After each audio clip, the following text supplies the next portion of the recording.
Hello, my name is Mercury, and welcome to this brand new episode of Media Buffet. Today, I am alone and I'll be discussing the first season of Dandadan. It is a show, I mentioned this last episode, the Guilty Gear episode, but this is a show that I dropped when it was airing and then recently picked it back up. Not because I thought it was bad, it's just like there were other stuff I wanted to focus on during the 2024, like the last half of 2024. I don't know what specifically. I remember what, but it was a thing that I dropped, picked it back up this year, and finished it in a day. It like I mentioned in that episode. It is one of the few series I have fully been able to binge watch whatever I had, and that is because this series, this anime is so good. Like, spoiler alert, I guess for my review here, but it is such a good anime. I don't know why I didn't just finish it when I did. I watched the first 3 episodes. I remember some of the things there. It was only 3 episodes, so it wasn't too much information that I lost. Not watching it again. So yeah, no, I don't know how to go into this other than we are gonna do more Dandadan. I know that season 2 came out last year. I have some things to say about Dandadan and season 2 and this season, because fun fact, the site I used for my reviews of shows, which you can check out in the description, is Serialized, and Serialized has Dandadan as 1 season instead of 2. If season 1 and 2 were seasons 1, part 1 and part 2. Kind of like that.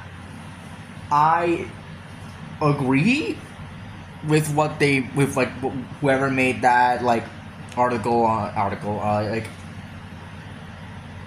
page on the movie database. Whoever made that, I do agree that it should be 1 season, but it's not, so I feel like we should make it so it's accurate to what is actually being presented, instead of going with what we think it should be. Just saying. But yeah, Dandadan season 2 came out last year, which will be a new episode. It will have that yellow banner. I know it's not, it shouldn't count, but I made those thumbnails before the year ended, so I'm not gonna remake them right now. It's gonna stick like that, so I'm sorry. But yeah, it is a show. It is an anime that I want, that came out. Season 2 came out last year. Season 1 came out in 2024. I can see why people thought it was season 1 part 1 and part 2, instead of just being one big season, 24 episode season, which, like I said, I do agree it should have been a 24 episode season, because this season has its problems towards the very end. I don't think at the beginning has that much problems. But anyways, yeah, season 3 is apparently coming out next year. I'm not sure how true that is, because I think it was announced. Yeah, it was announced that it was coming out next year. That is, number one, quite a big gap. Not quite a big gap. Not really.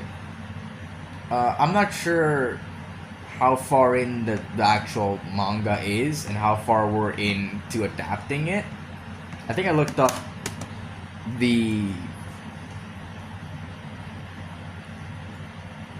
how many arcs there were, and we're 2 arcs in ish, 2 volumes in or something. And I think there's maybe I think it's more than 13, unless I'm stupid. Unless I'm very, very stupid and it's not more than what I'm saying. Give me a second. Let's just look it up. But yeah, I'm not sure how far we're in. What the fuck?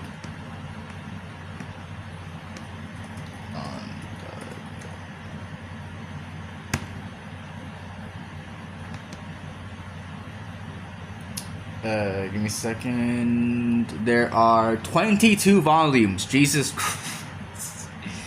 Okay, and I'm not sure how much the anime adapted.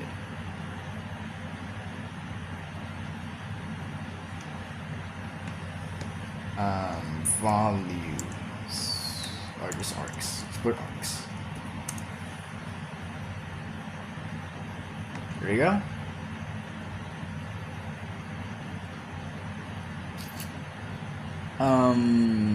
Volumes, manga volumes 1 to 2. Okay. I see. 2 to 3. 3 to 4.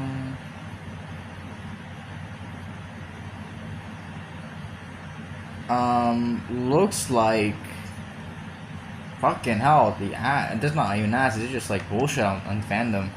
Jesus. Looks like we are currently on volume 8 of Dandadan. Or volume 8 to 9. Yeah, that's quite a bit. The next arc looks like it'll be the longest because it goes from manga volumes 9 to 14. It looks like they usually have only 2 volumes per season. Or like at least per... No, it's definitely more. Because it looks like they adapted like volumes up to like volume 4 for season 1. So it's like 4 volumes per season. That's quite a bit. That's quite a bit of fucking volumes per season. That means that we're kind of on track to have like up to volume 12 on the manga, and that is already like very like on season 3. That's very far in. That's already like half the current manga done.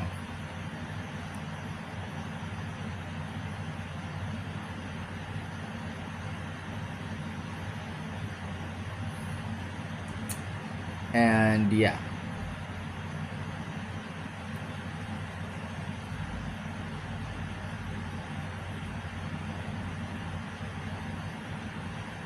Okay, current arc, Jesus. It hasn't gone yet. It's not done yet. What? Typhoon Human. Okay. Shimane. I'm not sure what this is. Manga volumes TBA. Are we not done with this? Or hasn't it? I'm guessing this is like it hasn't been made into volumes yet. Like it hasn't been compiled into a volume yet, so we'll see. But yeah. Where are we currently, actually? I want to know. Pretty sure we're on like... Wait. I'll just check the episode. This adapts 70 until 71. Okay, so we're on 71 chapters in. That's good to know. We are quite far into this thing.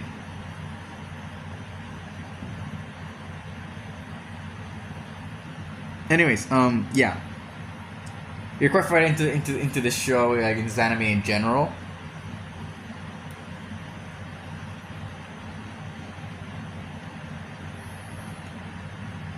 But but we are still like the manga is currently on chapter 223, so it's quite a bit left until like we actually catch up, I guess. And I guess the manga will go on for a long time. Is it weekly? I'm not sure if it's weekly. Let's check here just in case. Fucking hell, man. Oh shit! What the fuck? Is Dandadan weekly? Serialized since April 6th of 21, releasing weekly. Okay.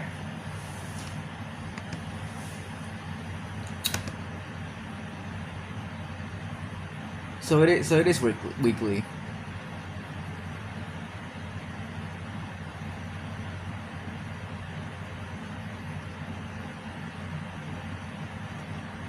So it's a lot. So it'll be a lot.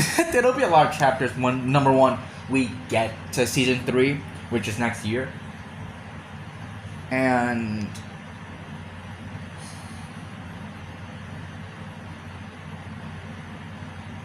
damn.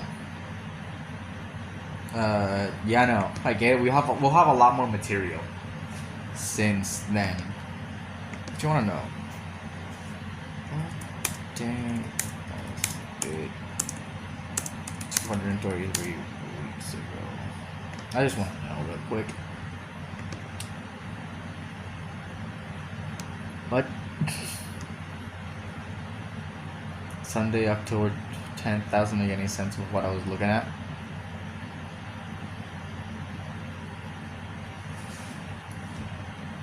Maybe there was a break or something. I'm not sure.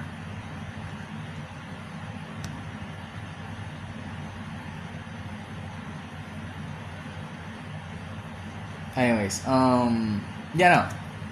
That's a bit of meandering around talking about the general anime, manga, sorry. But you know, we are quite far, we are, like, generally pretty far in. I'm not sure how far it will be when season 3 gets here, or how far behind, I guess, will be for the manga. I just don't want it to be like, we get a lot of filler. They have a lot of material still to go through. So I think that, you know, I feel like they will never have like will never catch up to the manga unless they do like a really big break, which I'm not sure if they will. But yeah. Anyways, without further ado, let's begin. Starting off with the visuals in action, and oh my god, this anime looks so good. It is such. The last episode the last thing I reviewed was Guilty Gear Strive and Dual Rulers, not the game. And by God, that anime was so like bland animation. I mentioned it there. It was so like bland animation wise. There were no like anything cool. There wasn't anything cool going on, which was a critique of mine. Where it's like, oh, it's a fighting game character. They have a bunch of flashy moves, but they never do any flashy moves. It's like, come on, man.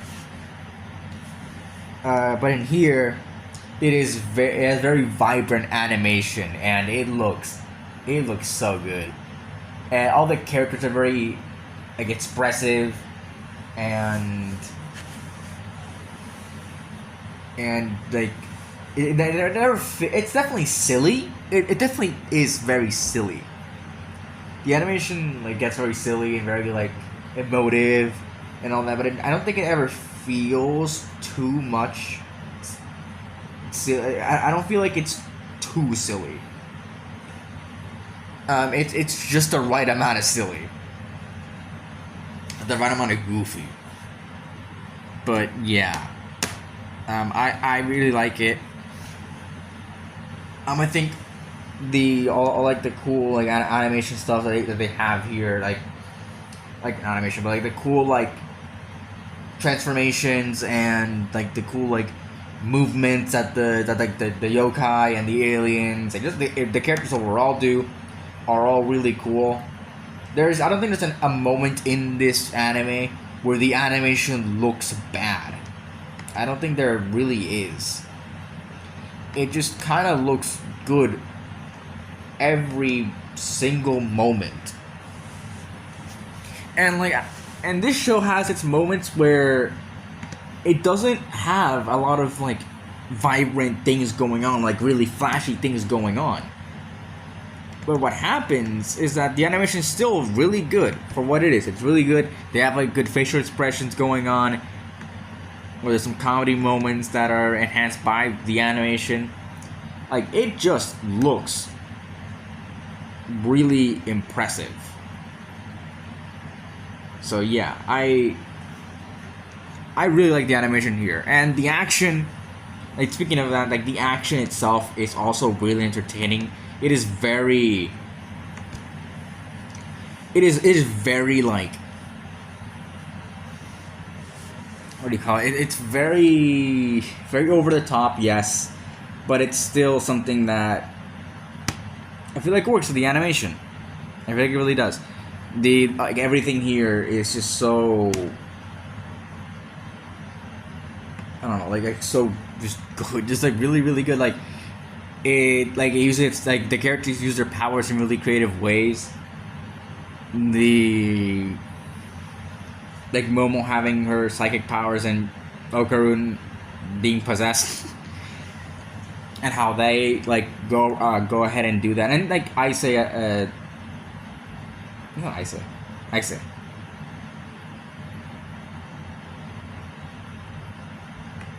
At the very end with her powers, I feel like it is really cool. And also, like I said, like when they transform and stuff, they always look cool. There's never like any moments where they look bad.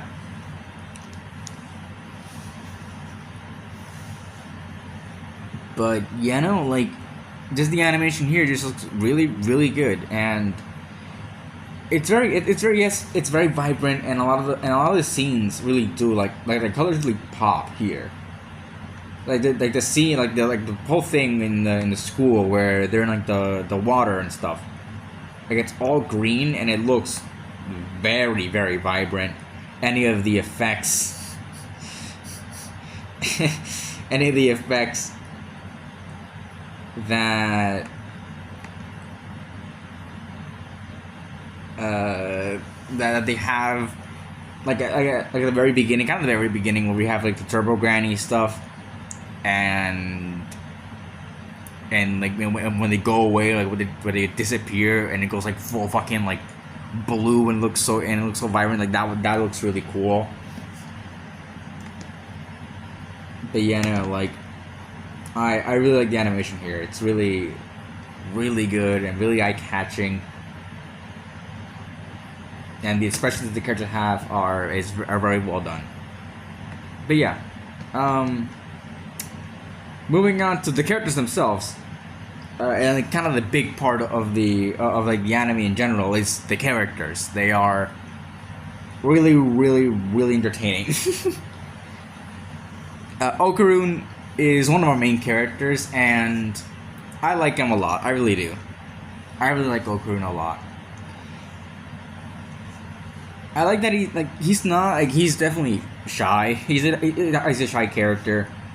He doesn't have that much friends, but he finds a friend in Momo who's not a very popular girl, but he would think that she's out of his league. But Okarun's very awkward until he turns into the Turbo Granny mode thing, and he just becomes really depressed and just not the same person at all. But I like that he isn't just completely,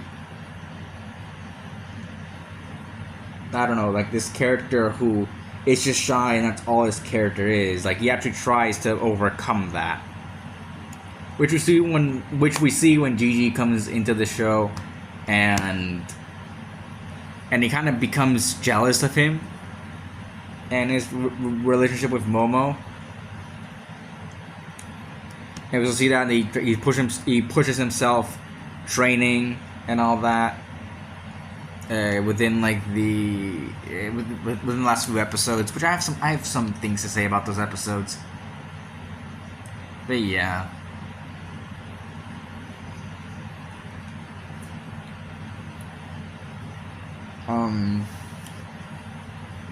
But I like that he's, and what Gigi was what I was gonna mention is that even though he's very jealous of him, he still can't help but be like he can't help but be friends with the guy because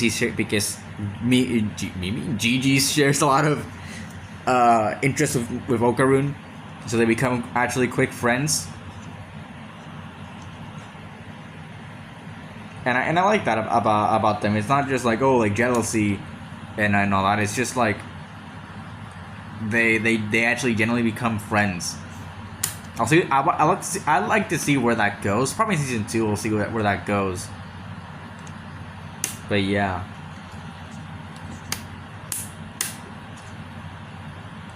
I really do like Okarun in this show. He's a very very entertaining character. And honestly, I'm gonna mention this about both, and I'll mention it here because it has to do about both.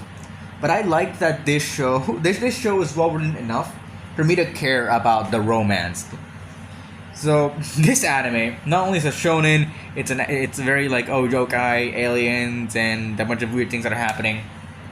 It's also disguised. It's also like a disguised romance. Like, I'm not sure which came first. The fact that that the manga writer wanted to or mangaka wanted to write a manga about aliens and yokai and ghosts and all that bullshit, or if he wanted to write a romance manga, but it was with Shonen Jump, which would not have taken it, I think, a lot like it wouldn't have been the big like selling point it is. It would be for the brand.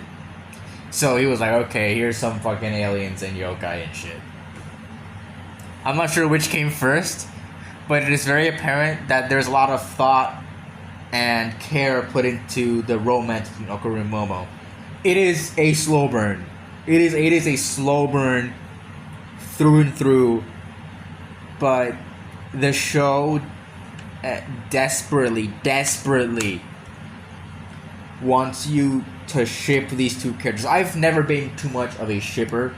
I was there when the whole the shipping scene exploded in the 2010s. I was there, but I was never big into it. But because it's all a bunch of just people. It's all a bunch of people putting characters together. Not really have. Sometimes they don't even have they don't even interact in the show they're from or the media they're from. They're just oh, this would be a cute couple together. And you know what? That's fine if you do that. I don't care. I really don't. It's your thing. It's the characters that just kind of exist. You can do whatever you want. They're not real people. Unless they're minors and then you're weird about it. Don't do that. But yeah.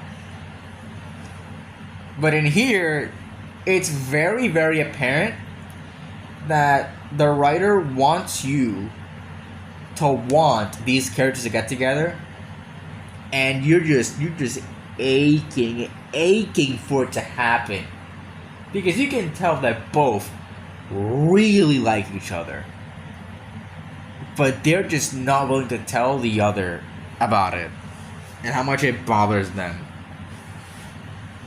Like I said with Okuro, him not liking Gigi, but being jealous of him, but then actually liking him as a person.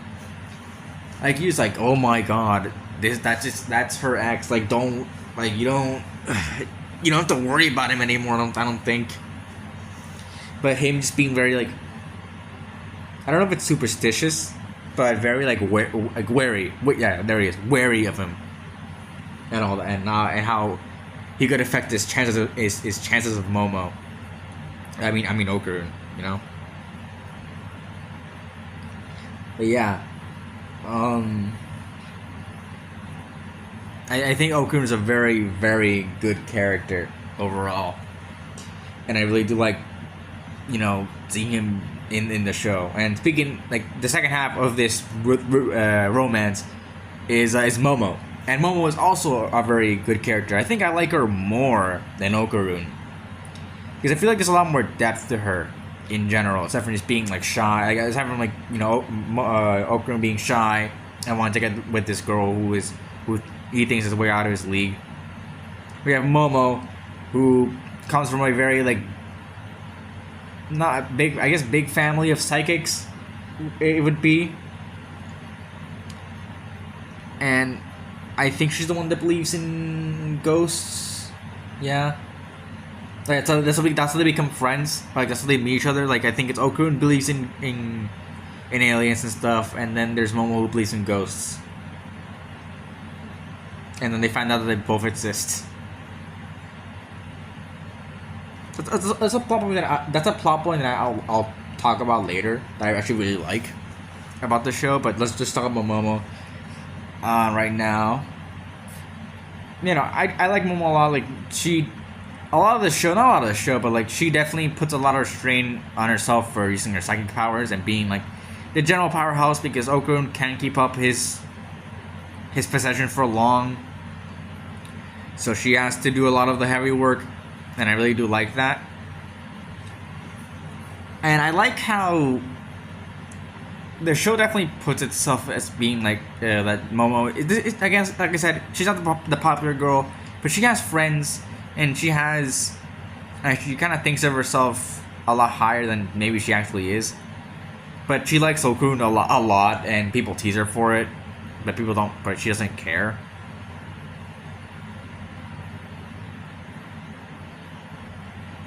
I don't think she cares that much about it.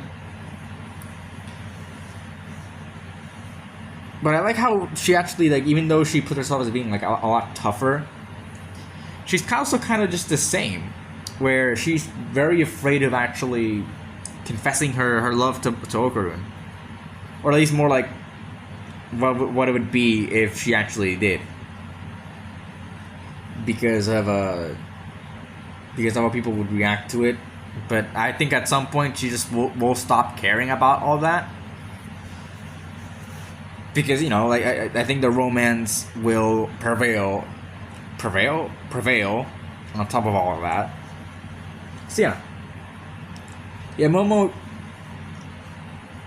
has a lot better scenes. I feel, because Okurun is just kind of like, is most of the time just kind of like not doing much in general, like aside from like himself being the shy person. We have him being the, like, with the possession, and he becomes like a completely different person. With Momo, she stays the same during fight scenes. So, like, she gets a lot better scenes for just being her and her character development there. Like with the scene of Acrobatic Silky, and how she's the one that sees all of those memories and stuff, and how much that affects her in the moment. Like I feel like that's a very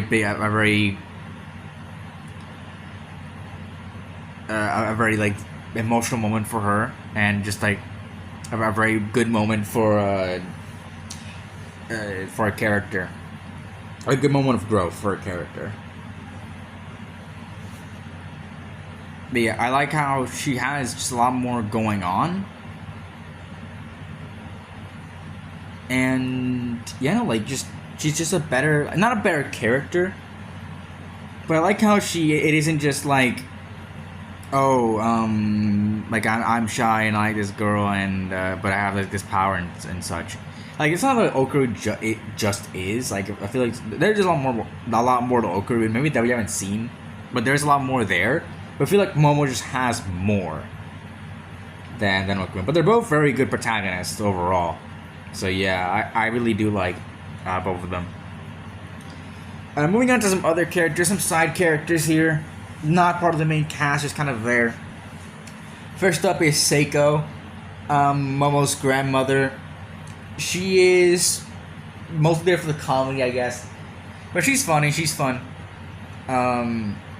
When this was airing, we had like the whole thing with people thirsting over the grandmother. It's like, damn, she's 90. That was definitely a period, but there's much more than that to this character. I like how she isn't very receptive to the ghosts, and how much she's like, yeah, so there's this and that, and how much of a powerhouse like the show interprets her as, and how much she just knows,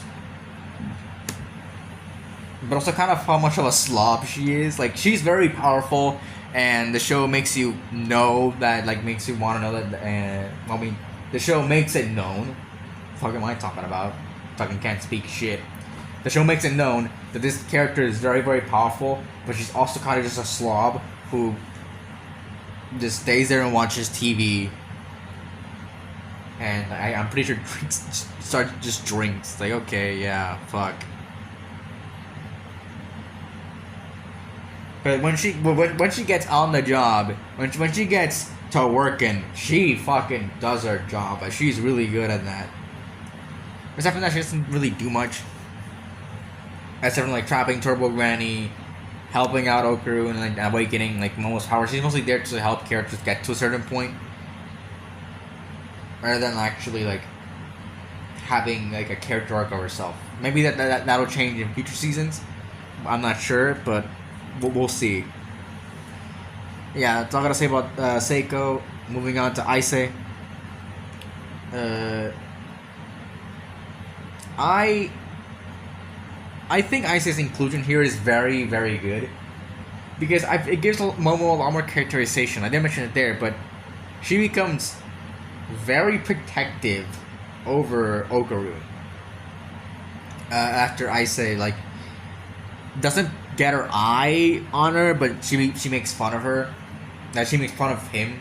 Because Ise's like, oh, like, I'm so nice, and I'm so, like, popular and things. But but then Momo he sees through it and all that, and that's when she drops like the bath bucket thing that they have. I'm not sure what it was called. I forgot. And that's when Isa takes an interest in Okaru actually, for sure. Because she thinks like she has to save him from Momo and her demonic ways and things.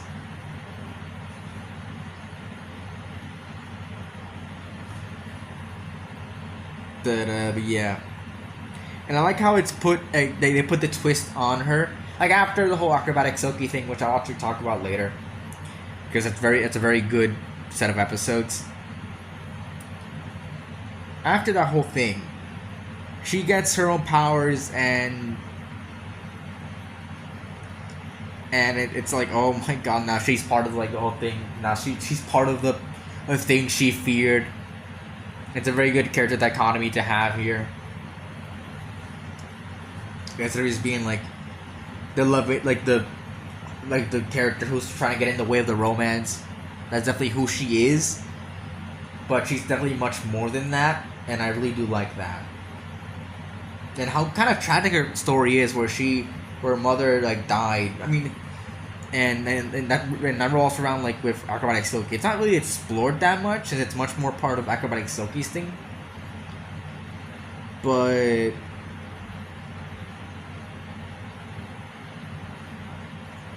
yeah, but like that's part of Isa herself, and I like that this character is very tragic. But you know, she put like I'm not sure this is actually what happened like in the show, and we will explain later. But like she puts herself in a higher position to kind of hide that pain. If I'm interpreting that wrong, I mean I'm probably not, since that's very normal for this type of character. Like to have that sort of thing happen. Like that very tragic moment, and it becomes so popular, and like, oh, I'm like these people love me. But in reality, it's to hide the pain that they have. That's a very normal thing for these type of characters to have. So we'll see if that what happens. But yeah, I like Ise as a character, and it's kind of like how much not only she impedes the plot, the romance, but how much she actually has more. How much she actually just kind of has more than what you think she would have, you know, like with her powers and her backstory. I think it's really well done.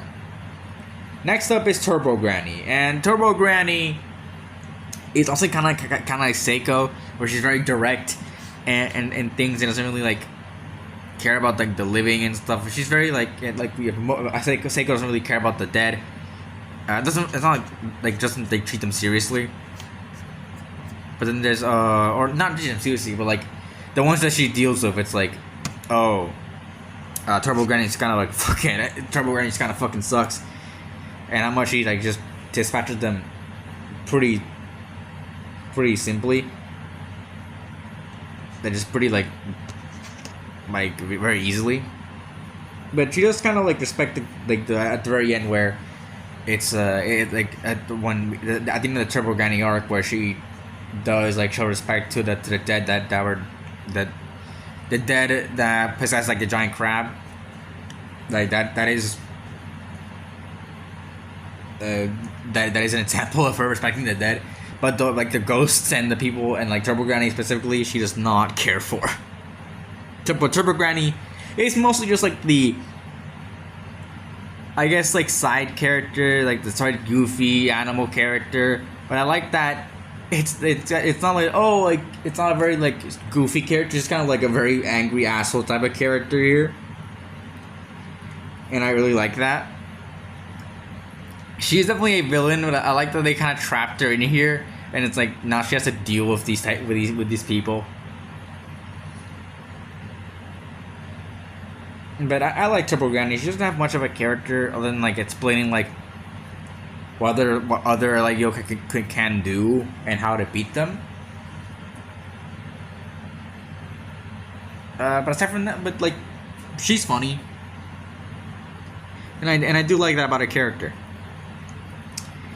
But that's really all I gotta say about Turbo Granny. Next up is Acrobatic Silky, which I feel like in a show with in an anime with a lot of like different characters, this like one arc character is like one of the best written here. I really like what they did with Acrobatic Silky because they don't just have like ghosts and a yokai be just like evil spirits and whatever. Like I said with the crab and Turbo Granny, not really. With the crab being like the soul of girls who were killed in this and dumped in this like tunnel and shit after horrible things were done to them. I feel like it really like makes the yokai feel not just like evil spirits, but like actually like tormented spirits who want to attack like vengeance for how they were wronged in life. And I think Acrobatic Silky is just like that. She was a human. I'm pretty sure this is not like an actual yokai that exists. And probably like Turbo Granny. I don't think Turbo Granny exists in like Japanese folklore. But anyways, Acrobatic Silky is really well written. She was an old human who was like a single mom. She was raising a child, taking loans out of, I'm pretty sure, the Yakuza or some other like crime syndicate, and she was heavily injured and she died from those injuries, and she had her kid taken away from her. And when she found out, and when Ise like went up to her, this is like what I meant with like the mom and stuff. Ise went up to her and she thought that was her mom. Like that kind of sent her into like a downward spiral as an actual yokai that existed, like it existed in like the world, and was feared and had like folk tales told about it.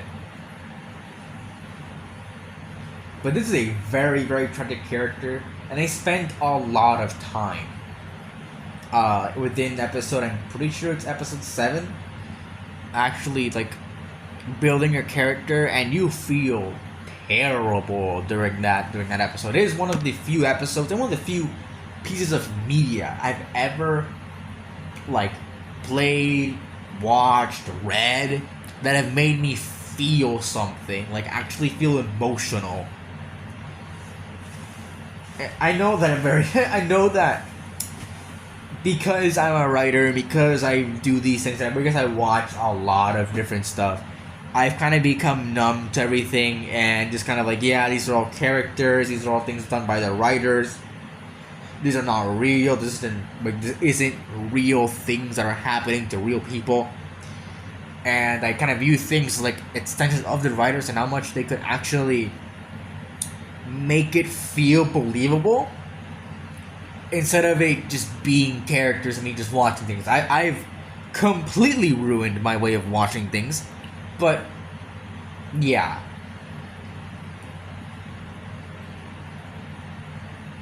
just but this, it being able to make me feel something, like feel emotional about something, is a complete and utter like Herculean task. There are very, very few things that have made me feel emotional, and like with media, specifically. Like I've heard stories of myself where I don't really. I remember going to watch this movie, but I don't remember much about it. Like actually watching it. It was Inside Out. I didn't cry at the ending of Inside Out. I didn't. I'm sure I was not. I was very young. Probably didn't know what was going on in the movie. But I didn't cry while everyone else was crying, and I'm like, damn. Like I was never like much like, oh yeah, this is all fake. Like it's not real.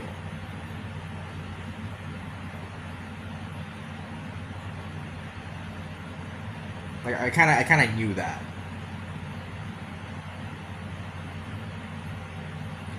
But like, things making me feel something is very rare, but it's very welcome for me. I really like that. And if you can make if you, the viewer, whoever you are, can make something that makes me feel emotional, pretty much almost instant S tier, because like that is such good writing for me to go in there and kind of feel, you know. Honestly, more than just kind of like feeling bad for characters and things, but like generally like having emotion there is really something that takes a lot of skill, and it's very, very important. And I feel like it's very exemplified here with Acrobatic Soki and her story. It is really well made. I looked it up in Serialized, and it is currently the highest rated episode of the entire season, like the entire show, pretty much.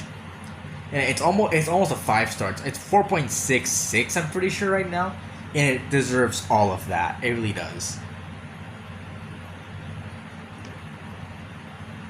But anyways, there are some other characters here. Specifically, I want to talk about one character, and that's Gigi.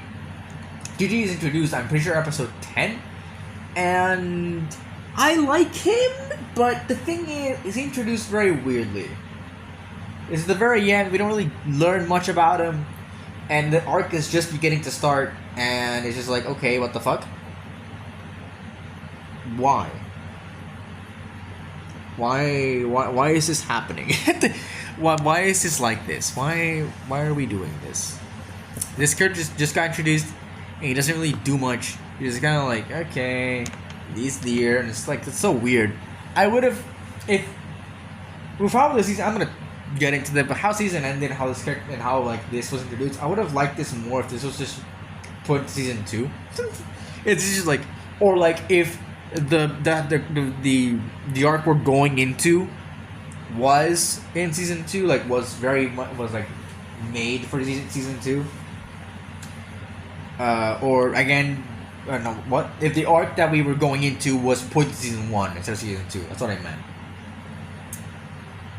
But yeah, I would have. Gigi is a weird character to have here. He's probably gonna be better in season 2 because he's actually gonna have characterization. So we'll see then. But yeah, very, very weird. Next up are the mannequins. The mannequins are such a weird fucking character. We spent not a lot of time on them, but we spend some time. And it's just like, why? They don't do much. You think they have all the, like, Okarun's testicle, which I didn't mention, like, oh yeah, fucking Turbo Gunny stole Okarun's testicles, and, or like, just, like, it's just entire, like, fucking genitals, and, like, oh, he got his dick penis, he got his dick back, then he got one ball back, and now we're missing the other ball, and it's like, I don't know when we'll see it again, but yeah. But we have the mannequins, so you think have one of their balls, but it's like actually something else, like I think like a toy, or something. But we spend quite a bit of time on them in the last few episodes. And it's just like, okay, what? Why are we doing this? So weird. I don't know why we spent time on them. They don't, like, sure, like, they have, like, the whole thing, oh, yokai are like humans and things, and they have emotion, but, like, we just got Acrobatic Silky to make that point across, and also the crab. Like, I feel like those made already very good points that we don't need this. I guess it's the parallel Oku and Momo's romance, and but I don't know. I don't know how this works. Like, it just doesn't really work that well. It's a really big blunder. It really is, because, yeah, like the final few episodes are really not as good as what came before, especially with, like, going off the arc of Acrobatic Silky. It's just kind of like, what the fuck is going on? Speaking of that, let's get into the plot. The positives first. I feel like this show, and again the first like 9 episodes are really well paced, well written. You don't feel like it's going at a fast pace. You can understand everything. It's like this show. The plot here is very good. It doesn't feel like very contrived at certain points. It doesn't feel. It's very good. And I would like, to be completely honest, I'd give the first 9 episodes an S tier. It's just like the last 3 that are so weird. They're so fucking weird. Like I said, we have the stuff with the mannequin. We have like the Gigi stuff. We have just the ending in general. It just feels like it just slows down at such a gigantic pace. And that's just like, okay? Like, you don't feel like it's ending. You really don't feel like it's ending. And that's like a thing that you should feel when something is ending. You should feel like, yeah, we're getting to a point where it ends. And I know this season ends on a cliffhanger, but the thing is with cliffhangers, you can end on a cliffhanger if you've built up to the cliffhanger. I don't feel like here you really did that. I don't feel like it really earned to have a cliffhanger ending. This definitely feels like it was going to be 24 episodes, a 24 episode season that just ended, like they just split into 2 because they wanted to have more than one season. I don't know, like maybe they needed more time. That would have been fine if it was just like, oh, this is season 1, part 1, and this is season 1, part 2. Like, I think that would have been done better, because like, oh, now, okay, so it's not just the end of the season, it's just the end of this first part. I feel like if it was advertised like that, I feel like it would have been better received, but it's not. It is season 1, season 2. Which is how I'll cover it. I'll cover it like that. And because of this, I feel like season 2 might falter because of it. Because like we're starting off the arc as like we already got like the thing here. It's just like, okay, what the fuck? But yeah, it's just so like weird, the ending here. And it's on it ends like so abruptly. You don't feel like it's building up to anything. Like you don't feel like it ends. It just ends. Like this show just ends. The season just ends. I don't understand why they decided to go this way. I feel like it would have been better if they just either A, went with the full 24 season that I'm pretty sure it was gonna be, or B, just called season 1 part 1 season 1 and season 2 part 2 season 1. It would have been, I think, better received, because then it's like, okay, it's a cliffhanger, but it's not the end of the season. It's like just the end of this part. And we'll have to wait until July of next year to find out what happens. That's, I feel like, a lot better than what we got with this show, like with this season in general, where it's like the end of the season. If you're gonna end the season, you should end it feeling conclusive. You should end it feeling like a just came out of nowhere. There was nothing building up to it. We had characters being introduced as the season was ending. We had shit being weirdly like taking up time with the finale, with like this last few episodes. It's so weirdly made that it really hampers down the season. This season could have been an easy S tier, but it's just kind of not. Like, this final episodes really drag it down. They're not bad. I don't think they're terrible episodes. It's just like not as good as what came before. It's just not as good.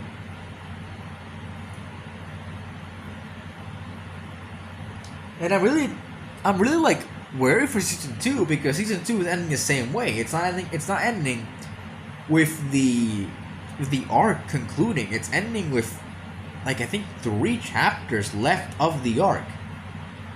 I'm not sure why.